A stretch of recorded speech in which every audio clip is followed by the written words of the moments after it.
وذكر فإن الذكرى تنفع المؤمنين. Human beings were given a special ability to produce language.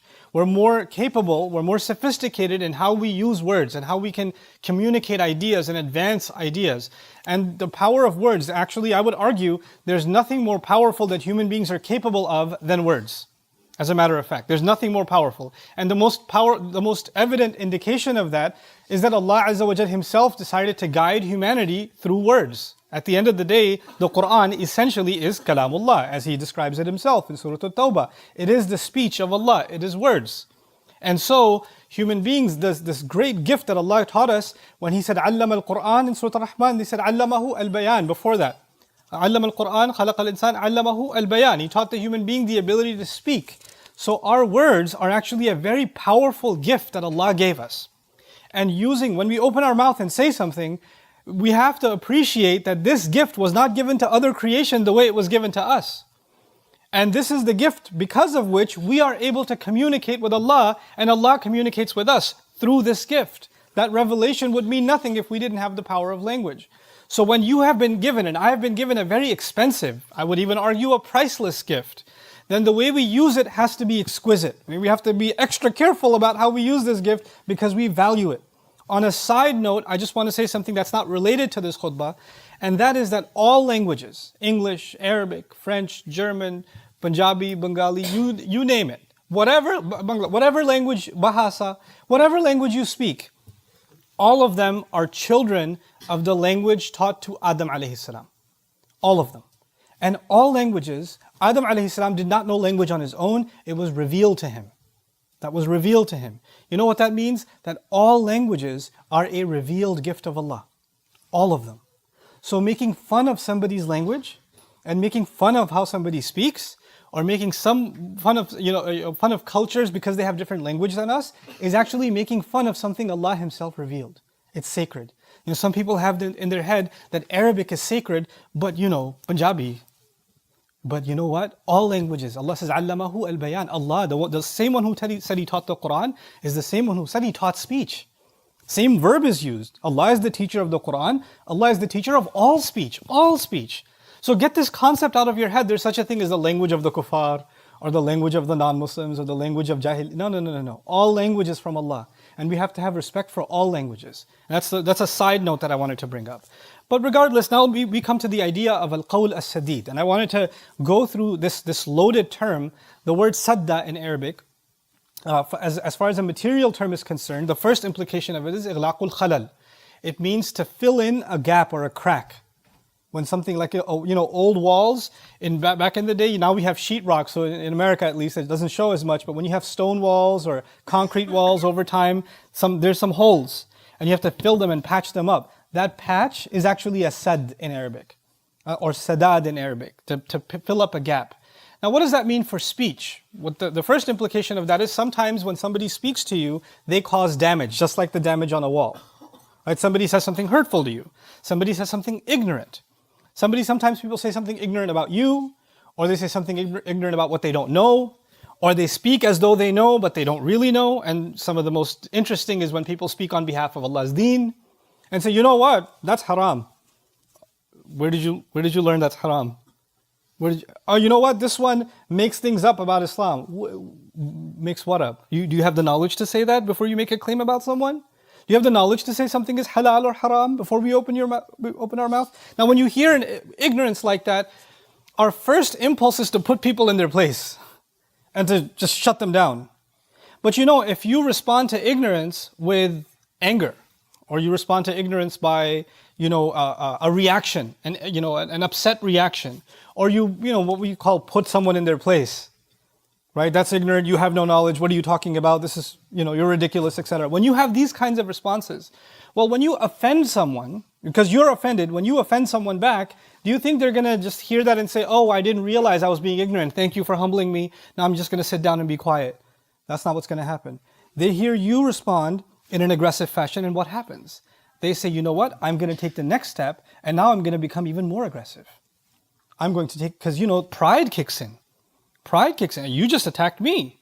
You just criticized me. And the human nature is to not accept criticism. It's to actually defend yourself. Whether it's physically defend yourself, but even verbally defend yourself. Then right or wrong exits from the conversation. All you want to do now is put someone else in their place. So now they say something even more obscene and more offensive. Now as you hear that, you get more upset, and the crack gets bigger and bigger and bigger and bigger. But if we understand that we have to have the taqwa of Allah, the cautious awareness of Allah, when engaged in conversation with someone who causes a crack, who says something ignorant, who says something outrageous, we have to learn the process of saying, what am I going to say that covers this gap, and there's not going to be a back and forth that makes this crack worse. You have to, and you know the people you have an argument with are not people you never met. These are people you've known your whole life. These are friends, family, co-workers that you deal with all the time. You know how they speak. And for many of you, you've had the same exact argument 20, 30, 40 times. Man, every time I go and talk to my mom, this happens. Every time I talk to my dad, we end up like this. Every time I talk to her, this happens. Every time I talk to my friend, this happens. He always says this. Well, if he always says this, and you always respond in the same way, and it always goes the same wrong way, but you don't understand what sadid means then. Maybe you need to think ahead and say, I've already gone down this road before, and I know where it leads. Maybe I need to be smarter now and say something or not say something, avoid saying some things, or say things in a way that will close this door. That won't, that will not perpetuate further. And that's something you really have to become thoughtful about. Think about it. Language is, of all the muscles that we have in our body, the eyes and the tongue are actually very easily used. You don't have to actually exercise. You don't get tired of using your eyes. You just open them and they work. Hands can get tired, legs can get tired, your back can get tired, but the tongue can move very quickly. The eyes can move very quickly. So we get trigger happy and whatever comes in our mouth just leaves immediately. An ancient poet once said that he wished that his neck was 1 mile long. What a strange thing to say. I wish my neck was 1 mile long. And he was asked, why do you say that? And he said, well, because my gut tells me I should say something. And when those thoughts travel from my gut through my neck, maybe I should have time to think, no, put it back down. That shouldn't come out of my mouth. So I'm hoping it's 1 mile long, So, الندم على السكوت خير من الندم على الكلام. Like being embarrassed or regretting that you said something is worse. Regretting that you didn't say something is better. So al-qawl al-sadid, first of all, should I say something? Should I not say something? And what I say, is it going to escalate and make things worse instead of making things better? And with your experience, you already know which kinds of words or phrases or tone or suggestion did not go well. So maybe it's time to experiment with a different direction. Say something other than what you said before. Say something that won't cause damage, maybe undo damage. I'll give you an example. There was one time, a long time ago, there was an elder that I looked up to in a masjid that I shall not name because he'll know, he's watching. So I used to look up to him, very, very nice fellow. And everybody who met him in the masjid was just gets soft around him. He's just got this very loving personality. And one time we're in the masjid and two of the elders in the masjid had a fight with each other. Arguing, yelling, screaming at the top of their lungs after Maghrib prayer. And the elder that I respect and love, he's also witness to this conversation. And usually what he used to say is, he would come in, he would say, Salam, how are you? How's your family? For every person he met, he would be discourteous. And I was one of the regular musallin at that masjid, and I noticed that after that, he would still say salam to me the same way, but those two other fellows, he would come and just say salam to them, but not more conversation than that. He wouldn't have longer conversation with them. And they felt it. And so one time we were leaving the masjid, and one of them said, you used to ask me how I'm doing, we used to talk. You don't talk to me like that anymore. And he said, well, I saw you lose your temper. And I felt that, if I don't want to be a reason that one day you lose your temper towards me, and then that sin is on you in the house of Allah.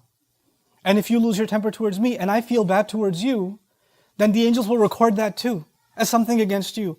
So I care for you, which is why I speak less to you now. That's what he says to him. He doesn't say to him, you're so ignorant. The way you fought that guy, I don't want to talk to you. Why would anybody want to talk to you? He actually made it something about his care for him. He doesn't want him to become a worse sinner. He doesn't want him to have a record against him. He doesn't want himself to have a bad feeling towards the person who lost their temper.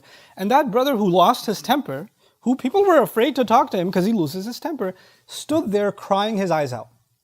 Crying his eyes out. And the next thing he did is he apologized to the one he fought with. That's what he did.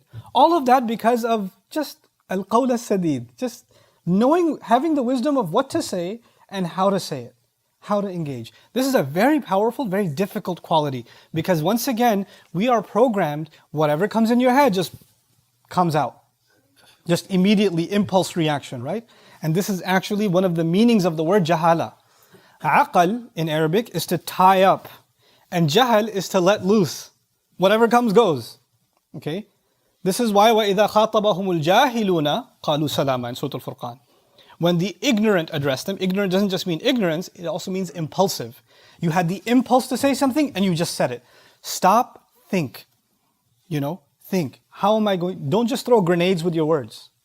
Don't just throw grenades. Have targeted, direct, impactful speech, exact words. And if you can't think of saying something, it's better to stay quiet.